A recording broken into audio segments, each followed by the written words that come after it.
Kalau bertanya, zaman di Al-Quran tidak ada, zaman Nabi juga tidak ada, para sahabat tidak ada, bahkan para tabi'in barangkali tidak ada, tapi mereka setiap hari sudah maulid. Mereka ini setiap hari yang dilakukan itu semua merujuk kepada Rasulullah SAW. Dan itu sebenarnya cerita itu kan supaya seperti itu.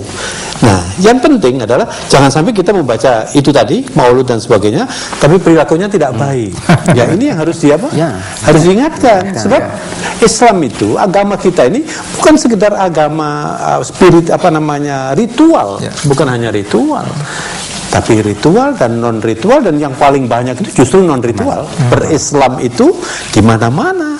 Jangan ritualnya baik, kemudian kehidupan sehari-harinya tidak mencerminkan. Itu yang harus dikoreksi. Tidak selaras, Ustaz. Baik, pertanyaan kedua dari ibu-ibu, silakan Bu.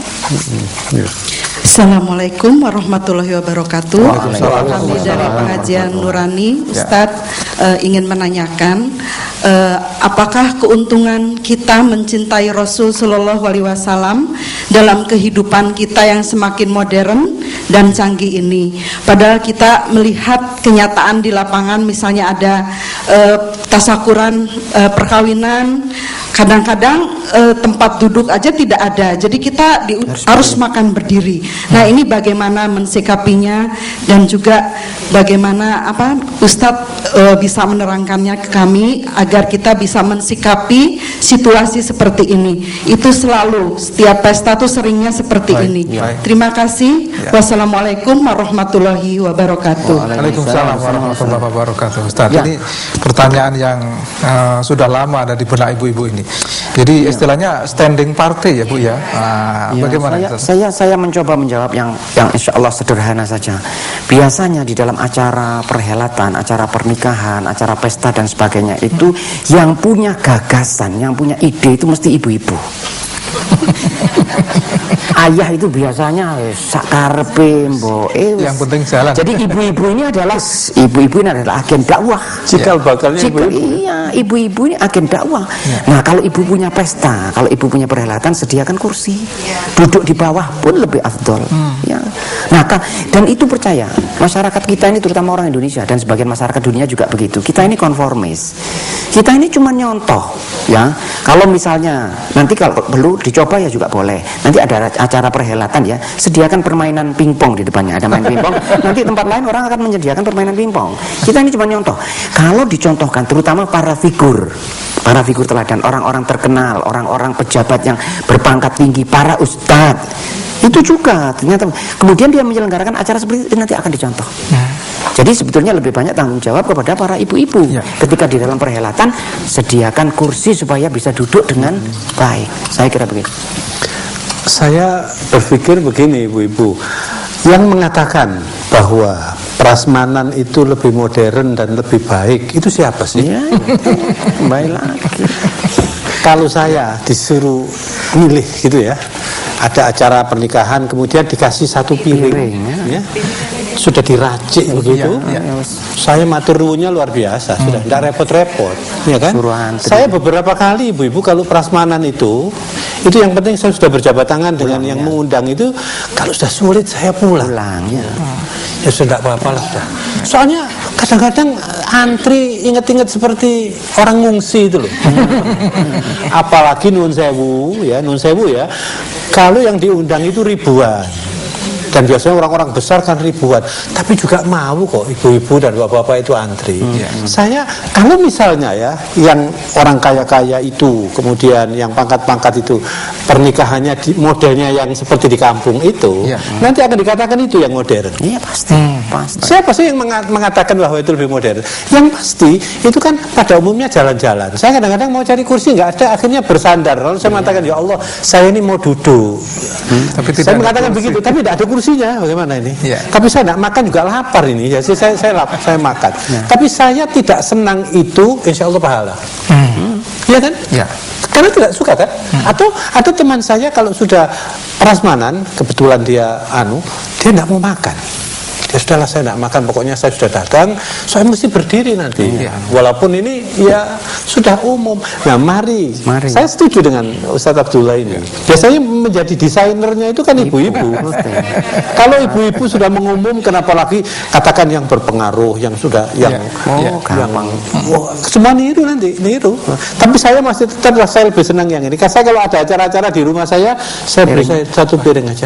Duduk enak, terhormat saya. Tidak pakai cari-cari. Kadang-kadang malah kehabisan, Bu. Mau cari ini sudah habis. Berebut lagi. Saya merasa malah tidak dihormati itu. Bagaimana, Pak? Saya pendapat itu. Bahkan kadang-kadang di dalam perkawinan terutama orang-orang besar itu malah penghormatannya itu malah jadi sangat kecil. Jadi justru terbalik, bukan kita yang sebagai tamunya dihormati, tetapi justru kita yang menghormati yang punya acara ini. Dan itu tidak Islami. Itu tidak Islami. Saya pernah pada suatu saat ini kebetulan dengan istri saya pergi ke sebuah saat hanya lantaran takut menyinggung, karena di dalam pikiran saya sudah berulang kali timbul saya lebih baik pulang. Karena belum masuk ke tempat perhelatan itu sudah kira-kira antri 30 meter, 40 meter di dalam terik matahari 150 derajat Celcius. Saya dramatisir biar serem. Saya dramatisir ini. Itu kalau saya dibiarkan itu saya bisa pingsan. Sementara apa yang dilakukan di dalam berpotret-potret. Loh, saya ini datang cuma menghormati. Saya enggak kepingin dipotret. Saya datang menghormati karena saya diundang. Saya sudah timbul perasaan dalam hati saya lebih baik pulang. Tapi saya kuatkan hati saya karena saya khawatir saya ini mengganggu acara. Karena kalau kita pulang orang lain nanti mungkin bisa ikut pulang. Jadi tetapi dalam hati saya tidak senang hati. Saya lebih senang yang dikatakan Ustaz Taufik itu tadi.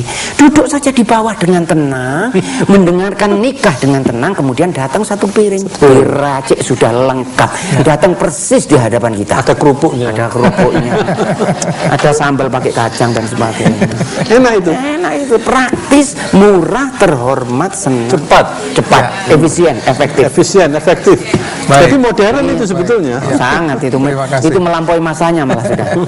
Nah, ibu-ibu sekarang setelah mendengar penjelasan ini, apa yang akan ibu-ibu lakukan terkait dengan acara yang akan Anda lakukan beberapa saat yang akan datang? Semoga saja sudah jauh lebih Islami ya, Bu ya. Baik, ada pertanyaan lagi? Kami persilahkan. Ya, silakan. Iya. Silakan Ibu yang ada di belakang. Silakan, Bu. Dari Al Hikmah. Ya.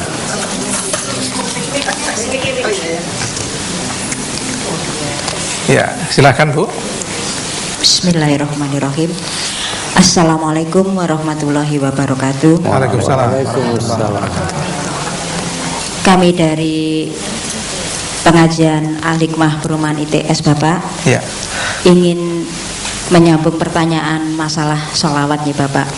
Karena kebetulan kami kan tinggal di kalangan kampus nih Bapak. Sementara kalau kita lihat di kalangan kampus itu bersholawat itu menjadi sangat sedikit ya Bapak. Hampir dikatakan gersang dalam bersholawat. Apakah itu menjadi pertanda bahwa kita itu memang kurang mencintai Rasul? Apakah orang yang bersholawatnya itu banyak sekali itu sebagai pertanda bahwa itu adalah orang yang sangat mencintai Rasul? Dan apakah kalau kita bersolawat di saat iman kita tinggi, kita bersolawat dengan air mata yang berderai, itu bobotnya jauh lebih tinggi daripada kita hanya sekedar bersolawat yang hanya karena taat, karena itu perintah Allah. Kadang-kadang pada saat kita imannya turun itu kan, ya itu perintah Allah kita laksanakan, hati kita kurang bergetar. Pada saat iman kita tinggi, jangankan bersolawat, kita sebut nama Rasul aja, insya Allah hati kita sudah bergetar. Demikian pertanyaan kami, mudah-mudahan bermanfaat bagi semuanya. Wassalamualaikum warahmatullahi wabarakatuh. Waalaikumsalam warahmatullahi wabarakatuh. Kita berbicara masalah ukuran lagi, Ustaz. Jadi memang seperti yang sudah saya katakan tadi, bahwa ketika kita melakukan sesuatu memang tidak bisa lepas dari ukuran-ukuran, Ustaz. Silakan menanggapi dari apa yang Bismillahirrahmanirrahim. Saya akan husnidzon saja. bersangka baik itu penting. Harus bersangka baik orang Islam itu. Kalau ada orang banyak bersalawat, saya akan mengatakan paling tidak itu sudah ada indikator bahwa dia cinta Rasulullah. Orang itu tidak ikhlas, siapa yang tahu? Ya kan? Tapi kalau ada orang sedikit bersalawat, saya tidak berani mengatakan dia tidak cinta kepada Nabi. Barangkali kita tidak tahu dia dengan caranya dia.